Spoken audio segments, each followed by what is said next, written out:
नमस्कार दोस्तों, कैसे हैं आप सभी। मैं विष्णु कुमार आप सभी का अपने YouTube चैनल के इस वीडियो पर हार्दिक स्वागत करता हूं। दोस्तों, इस वीडियो में मैं आप लोगों को इंटर बिहार बोर्ड एग्जाम में 2025 से संबंधित साइकोलॉजी वाले सब्जेक्ट से जुड़े हुए टोटल 70 VBI ऑब्जेक्टिव प्रश्न बताने वाला हूं, जो आप लोगों के फाइनल बोर्ड एग्जाम के लिए यानी कि आज होने वाले साइकोलॉजी एग्जाम के लिए बहुत ही महत्वपूर्ण होने वाले हैं।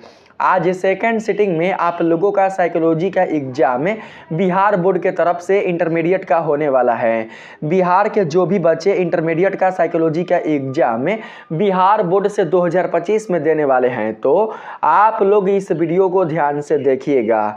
इस वीडियो में मैंने साइकोलॉजी से संबंधित कुल जितने सारे ऑब्जेक्टिव प्रश्न शामिल किया है, ये सभी के सभी प्रश्न आज होने वाले साइकोलॉजी एग्जाम के लिए बहुत ही उपयोगी होंगे। तो चलिए बिना देर किए शुरू करते हैं अपने आज के इस वीडियो क्लासेज को। यहाँ पर हमारा पहला सवाल है, ट्रिसोमी 21 का अन्य नाम क्या है। ट्रिसोमी जो आप 21 देख रहे हैं दोस्तों, इसका अन्य नाम क्या है, आप लोगों को यही बताना है। ठीक है, आप लोग बताएंगे कि ट्रिसोमी 21 का अन्य नाम क्या है। तो पहला का सही आंसर होगा डाउन संलक्षण। क्या होगा? डाउन संलक्षण। ट्रिसोमी 21 का एक अन्य नाम डाउन संलक्षण है, तो right answer option number A होगा हमारा। ठीक है, 2 नंबर के सवाल में आते हैं। इसमें पूछा गया है आप लोगों से, आक्रमण के मूल प्रवृत्ति सिद्धांत का प्रतिपादन किसने किया। आप लोगों को उनका नाम बताना है जिन्होंने आक्रमण के मूल प्रवृत्ति सिद्धांत का प्रतिपादन किया था। तो 2 का सही आंसर क्या होगा? 2 का सही आंसर होगा फ्रायड। क्या होगा? फ्रायड। आक्रमण के मूल प्रवृत्ति सिद्धांत का प्रतिपादन करने वाले कौन थे? तो Freud. Right answer option number C होगा। ठीक है, हर एक प्रश्न को अच्छे से पढ़कर समझकर उसके उत्तर को याद करते चलिए यदि आपको किसी प्रश्न का उत्तर याद नहीं है तो। ठीक है, यहां पर 3 नंबर के सवाल में है बाबू, निम्नलिखित में से अपसमान व्यवहार के कौन से परिप्रेक्ष्य नहीं है। निम्नलिखित में से अपसमान व्यवहार के कौन से परिप्रेक्ष्य नहीं है। तो यहाँ पर राइट आंसर क्या होगा? तीसरा का सही आंसर हो जाएगा अजैविक। अजैविक ही दोस्तों अपसमान व्यवहार के परिप्रेक्ष्य नहीं है, तो राइट आंसर ऑप्शन नंबर यहाँ पर हो जाएगा बी। ठीक है, 3 का ऑप्शन नंबर बी बिल्कुल राइट आंसर होगा।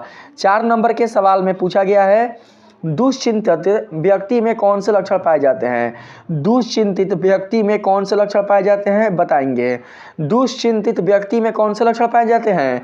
तो 4 का सही आंसर होगा सभी। हृदय गति का तेज होना, सांस की कमी होना, दस्त होना, तो यहाँ पर राइट आंसर हो जाएगा उपयुक्त सभी।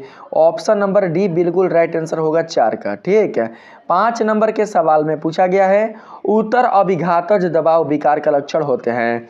उत्तर अभिघातज दबाव विकार का लक्षण इन चारों में से क्या होगा? तो 5 का सही आंसर हो जाएगा सभी।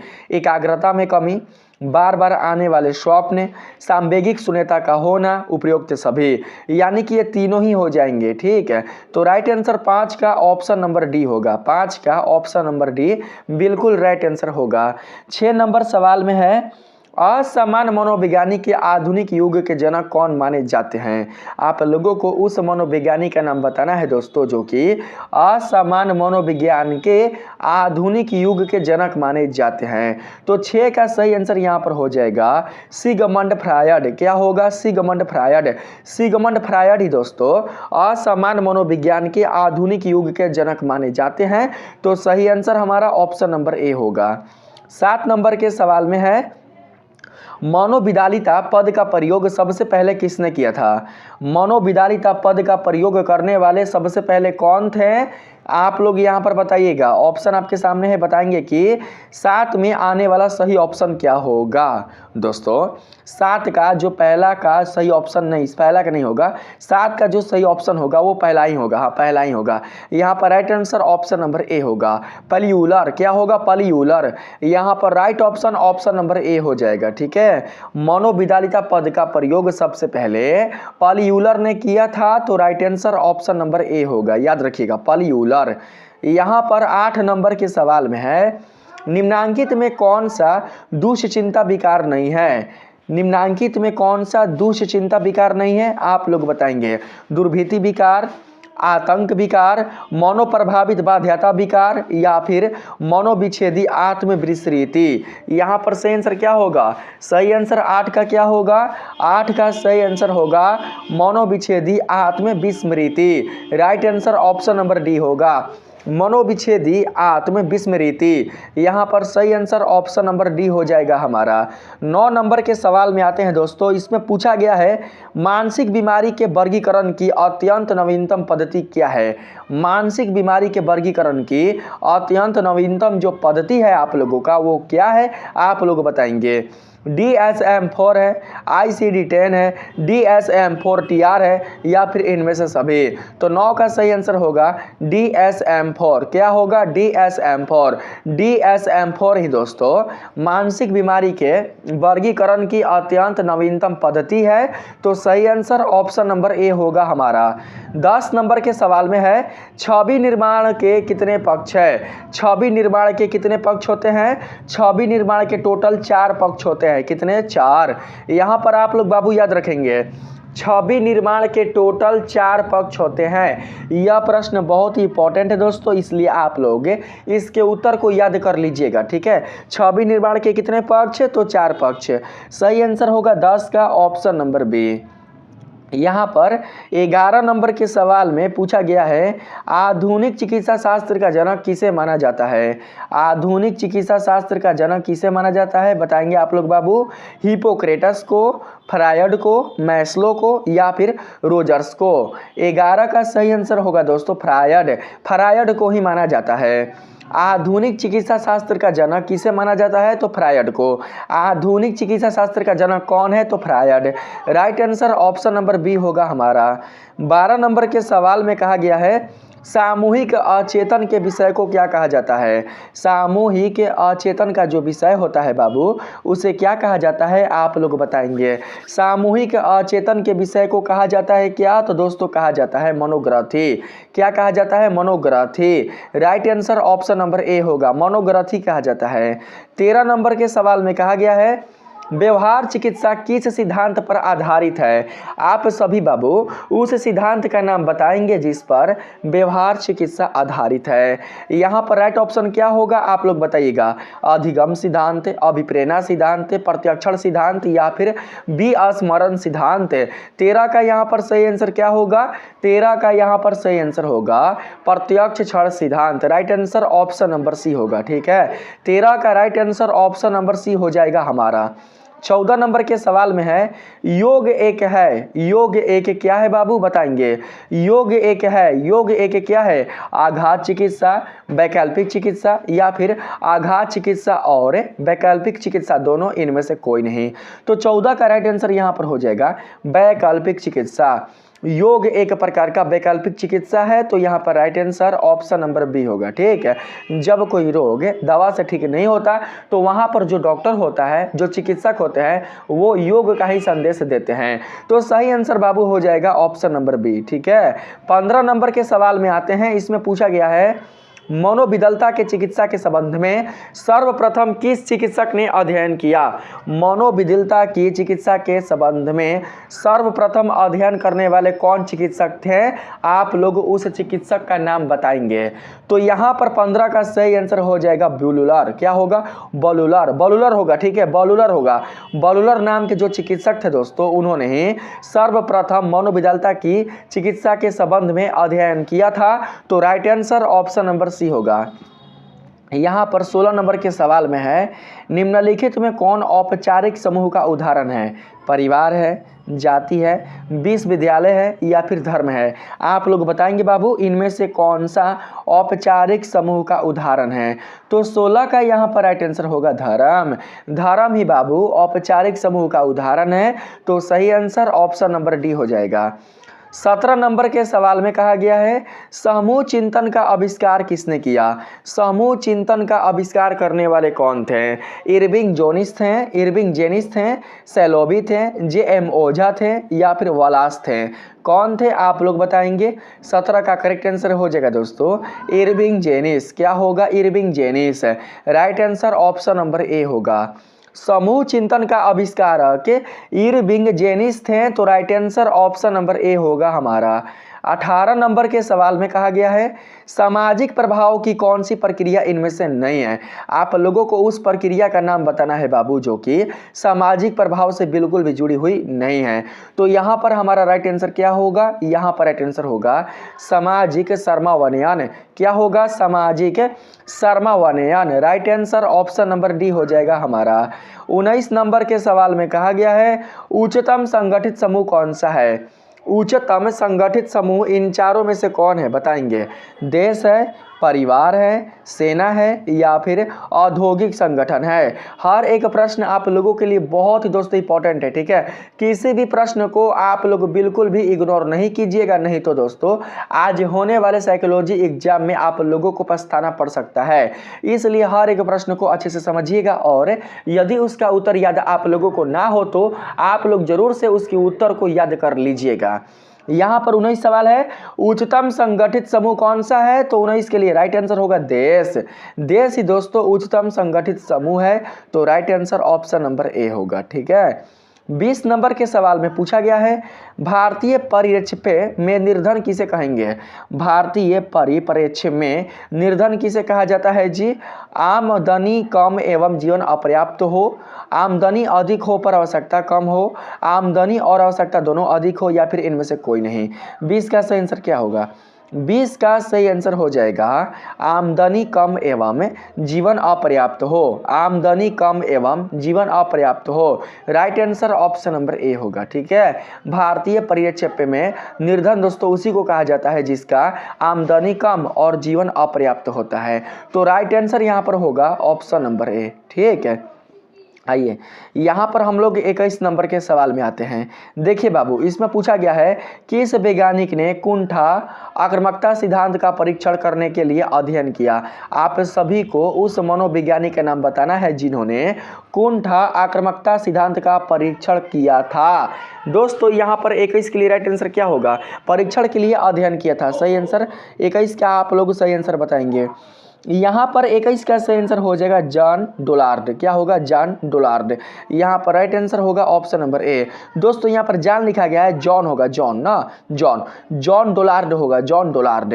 21 का राइट आंसर जॉन डोलार्ड होगा। जॉन डोलार्ड ने ही कुंठा आक्रामकता सिद्धांत का परीक्षण करने के लिए अध्ययन किया था तो सही आंसर ऑप्शन नंबर ए होगा। 22 नंबर के सवाल में पूछा गया है विश्व पर्यावरण दिवस कब मनाया जाता है। तो ये तो आप सभी को पता है बाबू कि विश्व पर्यावरण दिवस मनाया जाता है 5 जून को। तो 22 का सही आंसर यहाँ पर होगा हमारे पास option number C. Option number C right answer होगा। 23 नंबर के सवाल में है आमने सामने का संबंध आवश्यक होता है किस विधि में आप लोग बताएंगे। किस विधि में बाबू आमने सामने का संबंध आवश्यक होता है। प्रश्नावली विधि में, साक्षात्कार विधि में, केस अध्ययन विधि में या फिर रेटिंग विधि में। 23 का सही आंसर क्या होगा। 23 का सही आंसर हो जाएगा साक्षात्कार विधि में। साक्षात्कार विधि में ही आमने सामने का संबंध होता है। जैसे कि एक गुरु शिष्य का संबंध, गुरु और शिष्य का संबंध कैसा होता है तो आमने सामने का होता है। ठीक है, तो यहाँ पर सही आंसर हमारा ऑप्शन नंबर बी हो जाएगा।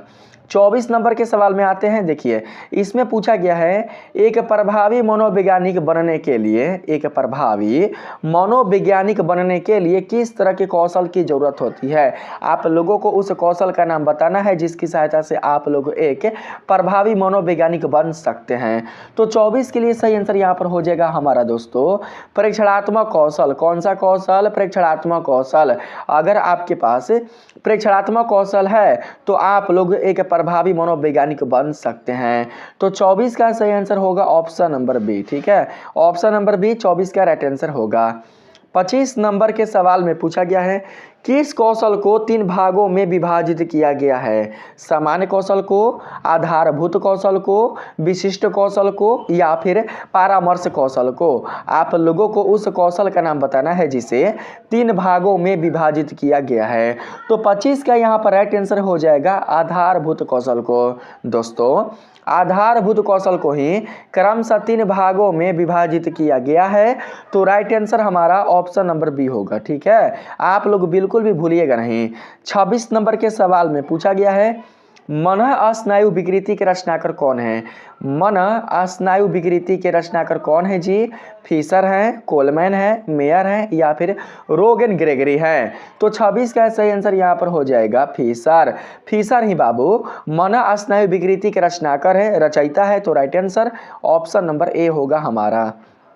आइए 27 नंबर के सवाल में बढ़ते हैं। इसमें पूछा गया है विद्युत आघात चिकित्सा को किसने विकसित किया। विद्युत आघात चिकित्सा को विकसित करने वाले कौन थे, आप लोग बताएंगे। तो यहाँ पर 27 का सही आंसर हमारे पास होगा सरलेटी तथा बीनी। सरलेटी तथा बीनी ने ही दोस्तों विद्युत आघात चिकित्सा को विकसित किया था, उसे फैलाया था।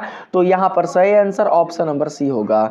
28 नंबर सवाल में है निम्न में से कौन मनोविश्लेषण विधि से संबंधित नहीं है। आप लोगों को दोस्तों उसका नाम बताना है जो कि मनोविश्लेषण विधि से बिल्कुल भी संबंधित नहीं है।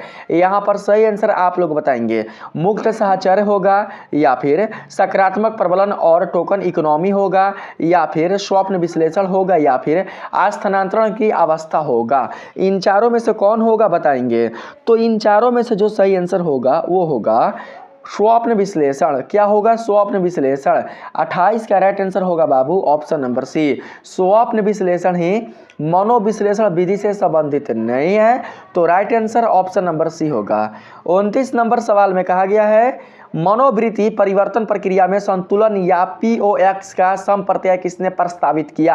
आप लोगों को उसका नाम बताना है। आप लोगों को उस मनोवैज्ञानिक का नाम बताना है जिन्होंने बाबू मनोवृत्ति परिवर्तन प्रक्रिया में संतुलन या POX का समप्रत्यय प्रस्तावित किया था। तो यहाँ पर सही आंसर बताएंगे आप लोग मोहम्मद सुलेमान होंगे, ASS मोहिसीन होंगे, फ्रिट्ज हाइडर होंगे या फिर एब्राहम मेस्लो होंगे। कौन होंगे बाबू 29 के लिए। तो 29 के लिए यहाँ पर राइट आंसर हमारे पास हो जाएगा फ्रिट्ज हाइडर। क्या होगा, फ्रिट्ज हाइडर। 29 का राइट आंसर ऑप्शन नंबर यहाँ पर सी हो जाएगा हमारा। ठीक है, फ्रिट्ज हाइडर। 30 नंबर के सवाल में पूछा गया है श्रेणी आधारित स्कीमा को क्या कहा जाता है। श्रेणी आधारित जो स्कीमा होता है उसे क्या कहा जाता है। आदि रूप, रूढ़िबद्ध, दर्शक प्रभाव या फिर इनमें से कोई नहीं। तो सही आंसर होगा आदि रूप। श्रेणी आधारित स्कीमा को कहा जाता है आदि रूप। क्या कहा जाता है बाबू, आदि रूप कहा जाता है। तो सही आंसर 30 का होगा ऑप्शन नंबर ए। ऑप्शन नंबर ए 30 का बिल्कुल राइट आंसर हो जाएगा हमारा। 31 नंबर के सवाल में यदि आए तो इसमें पूछा गया है दूसरों की उपस्थिति में लोग कभी कभी आधी गलतियां करते हैं। दूसरों की उपस्थिति में लोग कभी कभी आधी गलतियां करते हैं। निस्यादन पर दूसरों की उपस्थिति का यह खराब प्रभाव क्या कहलाता है। आप लोगों को यही बताना है निस्यादन पर दूसरों की उपस्थिति का यह खराब प्रभाव जो है दोस्तों वो क्या कहलाता है। ऑप्शन आपके सामने है, बताएंगे सामाजिक सरलीकरण, सामाजिक समन्वयन या फिर सामाजिक अवरोध। राइट आंसर यहाँ पर क्या होगा बाबू। तो यहाँ पर राइट आंसर हो जाएगा हमारा दोस्तों सामाजिक समन्वयन। क्या होगा, सामाजिक समन्वयन। Right answer option number B होगा हमारा। 32 नंबर के सवाल में अगर आए तो इसमें पूछा गया है निम्न में से किसे एक समूह की विशेषताओं में नहीं रखा जा सकता है। निम्नलिखित में से किसे एक समूह की विशेषताओं में नहीं रखा जा सकता है। समूह एक सामाजिक इकाई होता है। समूह में सदस्यों के विशिष्ट लक्ष्य होते हैं। समूह में सदस्यों में अंतर्निर्भरता होती है या फिर समूह में सदस्यों की प्रत्यक्ष या अप्रत्यक्ष अंतःक्रिया होती है। तो 32 का यहाँ पर से आंसर होगा समूह में सदस्यों के विशिष्ट लक्ष्य होते हैं। क्या होगा, समूह में सदस्यों की विशिष्ट लक्ष्य होते हैं। 32 का सही आंसर बाबू ऑप्शन नंबर बी होगा। ऑप्शन नंबर बी बिल्कुल राइट आंसर होगा। इसी समूह को ही बाबू बिल्कुल भी समूह की विशेषताओं में नहीं रखा जाता है, तो राइट आंसर यहाँ पर हो जाएगा ऑप्शन नंबर बी। ये समूह नहीं, ये विशेषता है, इसी को ही एक समूह की विशेषता में नहीं रखा जा सकता है, तो right answer option number B होगा। ठीक है, 33 नंबर के सवाल में आते हैं। इसमें पूछा गया है निम्न में किसका समूह निर्माण में योगदान नहीं होता है? संपिता का, समानता का, आत्मसम्मान का, या फिर इनमें से कोई नहीं। आप लोग इन चारों में से बताएंगे कि किसका समूह निर्माण में योगदान नहीं होता है। तो 33 का सही आंसर यहाँ पर हमारे पास होगा आत्मसम्मान का। आत्मसम्मान का ही दोस्तों समूह निर्माण में बिल्कुल भी योगदान नहीं होता है, तो right answer option number C होगा। 34 नंबर सवाल में है निम्न में से समायोजन के क्षेत्र में कौन आते हैं? शैक्षणिक, व्यावसायिक, संवेगात्मक, या फिर इनमें से सभी। आप लोग बताएंगे कि इनमें से समायोजन के क्षेत्र में कौन आते हैं, तो राइट आंसर 34 का हो जाएगा यहाँ पर इनमें से सभी। समायोजन के क्षेत्र में आने वाले शैक्षणिक भी होते हैं, व्यावसायिक भी होते हैं और संवेगात्मक भी होते हैं, तो सही आंसर हमारा ऑप्शन नंबर डी हो जाएगा। 35 नंबर के सवाल में आते हैं। पूछा गया है कोलमैन के अनुसार सामाजिक प्रभाव का कौन सा प्रकार नहीं है? अनुपालन, आज्ञा पालन, कलात्मय, या फिर आंतरिकरण। इनमें से दोस्तों कौन सा कोलमैन के अनुसार सामाजिक प्रभाव का प्रकार नहीं है, आप लोग बताइए। तो 35 का मैं आंसर आप लोगों को बता रहा हूं क्योंकि बिल्कुल भी दोस्तों आपके पास समय नहीं है। आज ही सेकेंड सेटिंग में 2 बजे से आप लोगों का साइकोलॉजी का एग्जाम होने वाला है। हर हाल में किसी भी तरीके से यह वीडियो आप लोगों तक पहुंचाना है। ठीक है, यहाँ पर 35 का सही ऑप्शन यहाँ पर क्या हो जाएगा, तो हो जाएगा अनुपालन। कोलमैन के अनुसार बाबू सामाजिक प्रभाव का अनुपालन ही प्रकार नहीं है, तो राइट आंसर हमारा ऑप्शन नंबर ए होगा। 36 नंबर के सवाल में कहा गया है डाउन संलक्षण एक प्रकार का होता है। क्या होता है जी? ग्रंथिक रोग, दुर्भीति, पेट की बीमारी, या फिर मानसिक दुर्बलता। डाउन संलक्षण एक प्रकार का क्या होता है बताएंगे? ग्रंथिक रोग होता है, दुर्भीति होता है, पेट की बीमारी होता है, या फिर मानसिक दुर्बलता होता है। 36 का यहाँ पर राइट आंसर हमारे पास क्या होगा? 36 का सही आंसर होगा मानसिक दुर्बलता। डाउन संलक्षण एक प्रकार का मानसिक दुर्बलता होता है, तो सही आंसर हमारा ऑप्शन नंबर डी होगा। 37 नंबर के सवाल में है बाबू हंसे सेले किस क्षेत्र से संबंधित है? हंसे सेले किस क्षेत्र से संबंधित है? अभिप्रेरण क्षेत्र से, तनाव क्षेत्र से, संवेग क्षेत्र से, या फिर इनमें से कोई नहीं। तो 37 का सही आंसर होगा यहाँ पर तनाव क्षेत्र से। तनाव क्षेत्र से ही हंस सेले संबंधित है, तो राइट आंसर हमारा ऑप्शन नंबर बी होगा। 38 नंबर के सवाल में है निम्नलिखित में से सामाजिक प्रतिबल कौन सा है? इन चारों में से सामाजिक प्रतिबल कौन है बाबू? दवंध है, कुंठा है, विवाह विच्छेद है, या फिर भूकंप है। तो यहाँ पर 38 का सही आंसर हमारे पास हो जाएगा विवाह विच्छेद। क्या होगा? विवाह विच्छेद। तो राइट आंसर यहाँ पर ऑप्शन नंबर सी हो जाएगा। ठीक है, यहाँ पर ऑप्शन नंबर सी बिल्कुल सही आंसर होगा हमारा। 39 नंबर सवाल है फ्रायड ने किस मॉडल का प्रतिपादन किया? फ्रायड कौन से मॉडल का प्रतिपादन किए थे बताएंगे? संज्ञानात्मक मॉडल, व्यवहारवादी मॉडल, मनोयोगात्मक मॉडल, या फिर इनमें से कोई नहीं। तो यहाँ पर 39 का सही आंसर होगा मनोज्ञात्मक मॉडल। कौन सा मॉडल? मनोज्ञात्मक मॉडल। इस मॉडल का ही प्रतिपादन फ्रायड ने किया था, तो सही आंसर ऑप्शन नंबर सी होगा। 40 नंबर सवाल है किसने बुद्धि को सार्वभौम क्षमता कहा है? आप लोग उस व्यक्ति का नाम बताएंगे, उस पुरुष का नाम बताएंगे दोस्तों जिन्होंने बुद्धि को सार्वभौम क्षमता कहा है। तो हमारे पास 40 का सही आंसर होगा बेसलर। क्या होगा? बेसलर। बेसलर नाम के जो मनोवैज्ञानिक है दोस्तों, उन्होंने ही बुद्धि को सार्वभौम क्षमता कहा है, तो सही आंसर हमारा ऑप्शन नंबर ए होगा। 41 नंबर के सवाल में है किसने बुद्धि के बहुबुद्धि सिद्धांत को प्रतिपादित किया? आप लोग उनका नाम बताएंगे जिन्होंने बुद्धि के बहुबुद्धि सिद्धांत को प्रतिपादित किया था, तो सही आंसर क्या होगा? तो गार्डनर। क्या होगा? गार्डनर। गार्डनर ने ही दोस्तों बुद्धि के बहुबुद्धि सिद्धांत का प्रतिपादन किया था, तो राइट आंसर हमारा ऑप्शन नंबर बी हो जाएगा। 42 नंबर के सवाल में चलें तो इसमें पूछा गया है फ्रायड के अनुसार सबसे महत्वपूर्ण रक्षा युक्ति कौन सी है? विघटन, निरोध, दमन, या प्रतिगमन। फ्रायड के अनुसार सबसे महत्वपूर्ण रक्षा युक्ति कौन सी है बाबू? तो 42 का यहाँ पर सही आंसर हमारे पास हो जाएगा दमन। क्या होगा? दमन। यहाँ पर 42 का राइट आंसर होगा ऑप्शन नंबर सी। आप लोग ऑप्शन नंबर सी को बिल्कुल याद रखिएगा। ठीक है, दमन ही फ्रायड के अनुसार सबसे महत्वपूर्ण रक्षा का युक्ति है, तो राइट आंसर दमन होगा। 43 नंबर सवाल है, एक्रोफोबिया का अर्थ क्या होता है? एक्रोफोबिया का अर्थ क्या होता है? तो यहाँ पर हमारे पास आंसर होगा दोस्तों ऊंचाई से डरना। एक्रोफोबिया का शाब्दिक अर्थ होता है ऊंचाई से डरना। तो सही आंसर ऑप्शन नंबर सी होगा। 44 नंबर सवाल है, निम्नलिखित में से कौन द्वितीयक समूह है? इन चारों में से कौन द्वितीयक समूह है बाबू? तो यहाँ पर से आंसर होगा दोस्तों विद्यालय, राजनीतिक दल, औद्योगिक संगठन, ये तीनों ही हो जाएंगे द्वितीयक समूह। यानी कि ये तीनों के तीनों ही द्वितीयक समूह के अंतर्गत आएंगे, इसलिए सही आंसर हमारा ऑप्शन नंबर डी होगा। ठीक है। 45 नंबर सवाल है यहाँ पर, आक्रमण का तात्पर्य निम्न में से किससे है? आक्रमण का जो तात्पर्य है बाबू वो किससे है? हिंसा से, स्वग्रहिता से, विदेश से, या फिर इनमें से सभी? विदेश नहीं है, विद्वेष है, विद्वेष है, विद्वेष। तो 45 का सही आंसर हमारे पास होगा इनमें से सभी से, हिंसा से भी, स्वग्रहिता से भी, स्वग्रहिता मतलब स्वार्थ से, ठीक है, किससे? स्वार्थ से। विद्वेष यानी कि द्वेष से, झगड़ा से, लड़ाई से, ठीक है, यानी कि यहाँ पर सभी होंगे। ऑप्शन नंबर डी बिल्कुल राइट आंसर होगा। 46 नंबर सवाल है बाबू, समूह खंड सिद्धांत का प्रतिपादन किसने किया था? समूह खंड सिद्धांत का प्रतिपादन करने वाले कौन थे? आप लोग बताएंगे। तो सही आंसर होगा स्पीयरमैन। कौन थे? स्पीयरमैन। स्पीयरमैन नहीं बाबू, समूह खंड सिद्धांत का प्रतिपादन किया था। तो सही आंसर हमारा ऑप्शन नंबर बी होगा। 47 नंबर सवाल है, व्यक्ति की किसी विशेष क्षेत्र की विशेष योग्यता क्या कहलाती है? व्यक्ति की किसी विशेष क्षेत्र की विशेष योग्यता क्या कहलाती है? बताएंगे। व्यक्ति तत्व, अभिक्षमता, अभिवृत्ति या फिर अभिरुचि? तो 47 के लिए सही आंसर यहाँ पर होगा अभिक्षमता। अभिक्षमता ही दोस्तों व्यक्ति की किसी विशेष क्षेत्र की एक विशेष योग्यता कहलाती है। तो सही आंसर ऑप्शन नंबर बी होगा। 48 नंबर सवाल है, विभेदक परीक्षण का उपयोग किस मनोवैज्ञानिक ने भारतीय अनुकूलन के अनुसार विकसित किया है?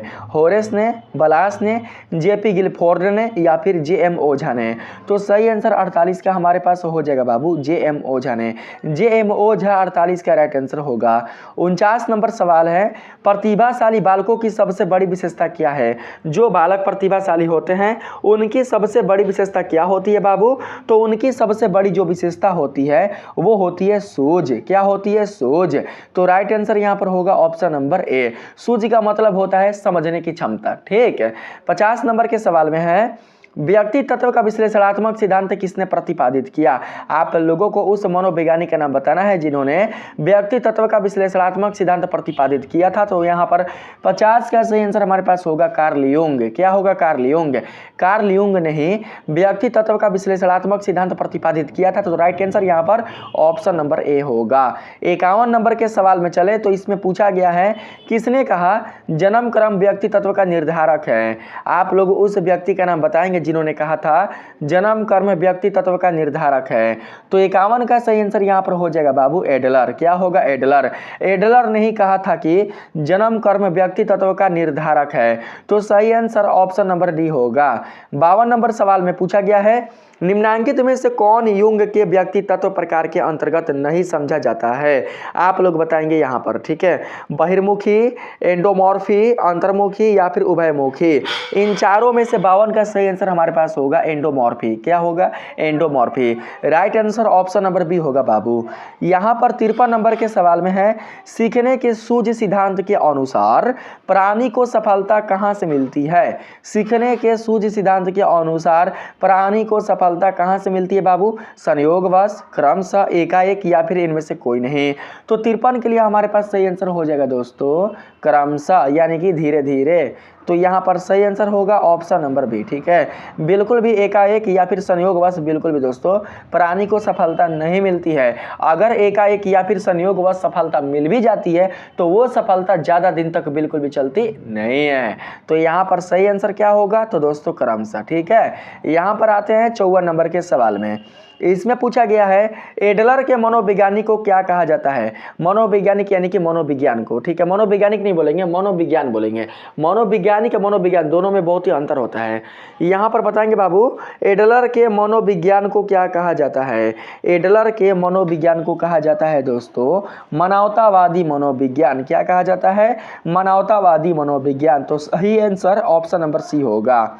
55 नंबर सवाल है बाबू, व्यक्ति के भिन्नता का अर्थ क्या होता है? व्यक्ति के भिन्नता का अर्थ क्या होता है? व्यक्ति के भिन्नता का जो अर्थ है बाबू वो होता है व्यक्तियों की विशेषताओं में अंतर, व्यक्तियों के व्यवहार पैटर्न में विभिन्नता से, व्यक्तियों की विशेषताओं में अंतर और व्यक्तियों के व्यवहार पैटर्न में विभिन्नता से, ये दोनों ही होता है। तो right answer option number C होगा।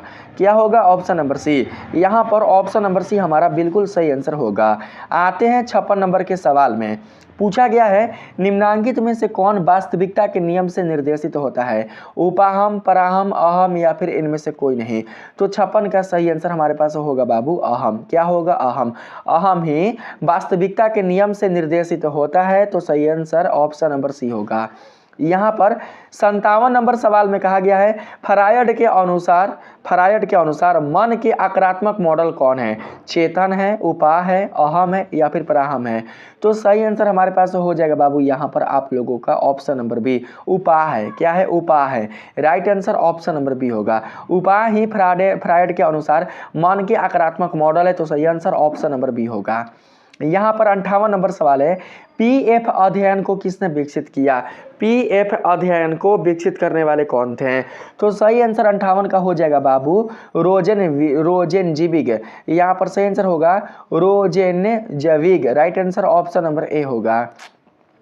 59 नंबर के सवाल में यदि आए तो इसमें कहा गया है टीएटी को किसने विकसित किया? टीएटी को विकसित करने वाले कौन थे? तो दोस्तों उनका नाम है मॉर्गन और मरे। क्या नाम है? मॉर्गन और मरे। तो राइट आंसर यहाँ पर होगा ऑप्शन नंबर डी।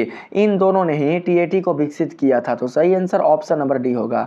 60 नंबर सवाल है ईड आधारित है। ईड बाबू किस सिद्धांत पर आधारित है?